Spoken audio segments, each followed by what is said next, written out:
Many people feel financially behind, even when, on paper, they're doing fine. They're paying their bills, they're earning more than they used to, they're not in crisis. And yet, there's a quiet sense of falling short, not keeping up, not moving fast enough, not being where they think they should be by now. This feeling doesn't usually come from numbers. It comes from psychology.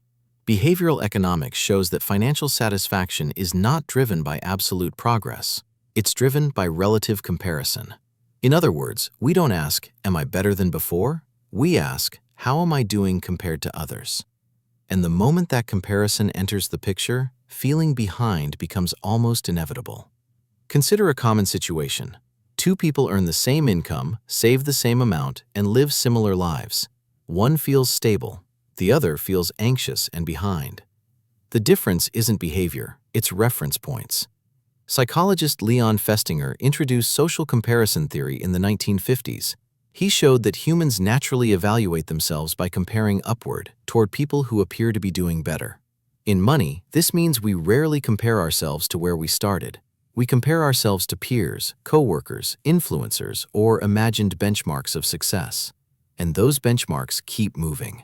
As income rises, expectations rise with it. What once felt like enough quietly becomes bare minimum. This is closely related to what economists call the hedonic treadmill. As circumstances improve, emotional satisfaction returns to baseline. Progress becomes normal. And normal doesn't feel like success. So even positive financial change fails to register emotionally. Another force at play is visibility. Modern life exposes us to curated versions of other people's financial lives. Homes, vacations, purchases, milestones. But we don't see context. We don't see debt. We don't see stress. We don't see trade-offs.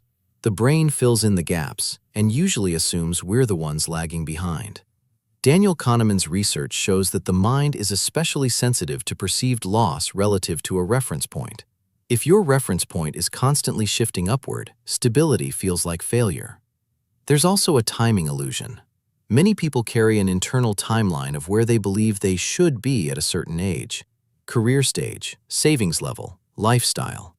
These timelines are rarely chosen consciously. They're absorbed from culture, family expectations, and social norms. When reality doesn't match the timeline, the brain interprets the gap as personal failure, even when the timeline itself was unrealistic. This is why feeling financially behind often comes with shame, not panic, not urgency. Shame.